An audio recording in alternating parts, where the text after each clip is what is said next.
I've been aiming to do a review on this bike for a long time. I put it off. But I just want to tell you what I think about this 2022 FX350. I really like it. I've rode two-strokes all my life.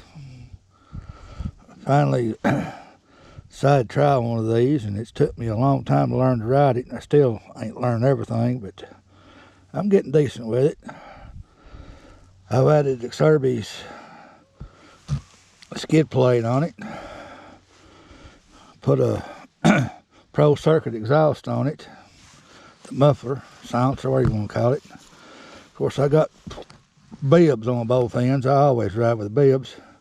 I run the M59 in the front, and I've got the VE33S on the rear. That's my favorite two tires that I've always run. I've added a fan to the bike.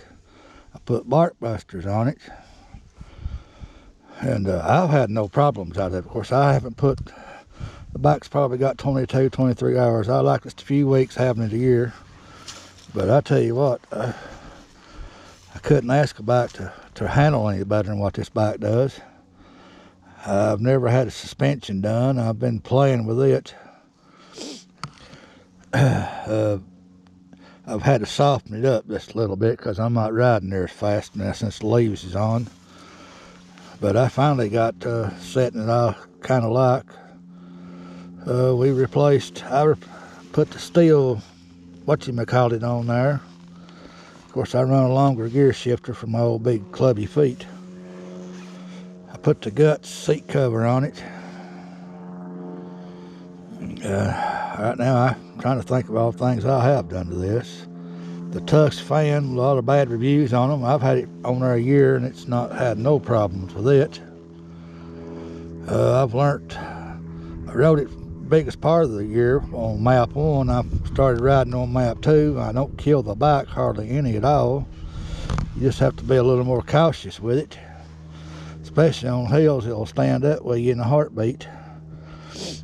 I have the Kirby's front disc protector on it. But all in all, I really like it, and I don't regret coming from a two-stroke to a four-stroke. A lot of my buddies, they thought I was stupid as hell to change over to a four-stroke.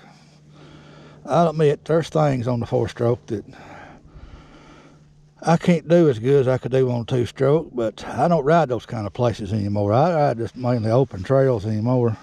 I'm gonna soon be 62-year-old. I don't do a lot of the technical rock climbing crap like we used to. I'm not near as fast, and I really like the bike. I like it better than I was really nervous, hesitant about buying it. I just didn't want a new T that at the time, the Enduro models of the Huskies was a TPI. I just didn't want that. Of course, now that's TBI, if I hadn't bought one, I probably would have tried to. But I don't regret it. I don't want to get rid of this bike and go buy a TBI, so it suits me just fine. I've won a lot of plaques for this thing. And of course, it ain't because I'm an all-star rider or nothing like that, but it's easy to ride. I want you to figure out what you can do. It's just a lot of difference between a four-stroke and two-stroke, the way you ride them. And I'm figuring it out. I'm still learning. But I've made, I don't know, 4 or 5 laps a day on this thing, and I ain't killed it yet. And usually I stall it 2 or 3 times a lap. I started running on the map 2. That ended that problem. I tried gearing it down. Watched a lot of things on YouTube. The boys was changing the front sprocket from a 14 to a 13. I done that. It's great on hills, but I just didn't like it on flowy sections. You ride, if you flip out the side of the bike, this one's launch where it just wore my arms out.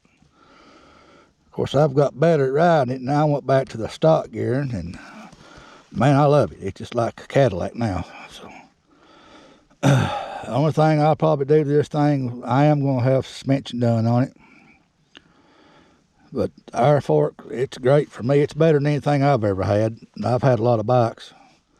I'm no specialist on nothing, but From the 4CS forks to this, there ain't no comparison. That's the sorry suspension on the bike I ever had. That's one reason I don't have the TE no more. I just never could get to where I couldn't get to where I could handle it. It just rode horrible.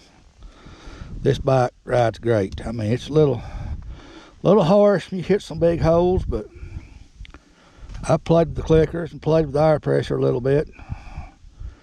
The shock, I ain't had a where I've got sprung for my weight. The front end, I've got a 152 pound iron because I'm a 245 pound rider. With my gear on, I guess that puts me in the 250s. So I run around 153 to 157 pounds. I've got it 152 today, and it's riding good. It seems like if I get any below 150, the front end wants to slide with me all the time. And it ain't the tire. The AM59 Brickstone's the best front tire I've ever used in all my years of riding. I've been riding since 1974. That's just my opinion, and I like this. We run these V33s back in the 90s and the 80s. Of course, this is the S tire. I mean, if I was a real aggressive rider on it all the time, I wouldn't like this tire because I'd be buying them all the time. But no harder than what I ride. This bike tire's got 2 or 3 races on it. I don't know how many hours. It's probably got 15 hours on it. I just barely have rounded them off a little bit. I'll put a new one on it probably spring, about racing season, if I'm able to race this year. And the other thing I like about this bike, the best thing, is this 350 is cheap on gas. I've never rode it and rode a whole tank of gas through it at one time. The most I've ever done is a little over a half, and it might kill me to do that. And that's my favorite thing about this bike. It does not drink much gas. But anybody's, and the new ones are supposed to be better. I don't know. I haven't ridden one of them. I'm satisfied with this one, this model. This bike probably the last new one I'll ever buy at my age. But if y'all even thinking about a 4-stroke, try one. Shoot, you can always get rid of it if you don't want it. But I went to the dark side, as they say, and I love it. Thank you. See y'all later.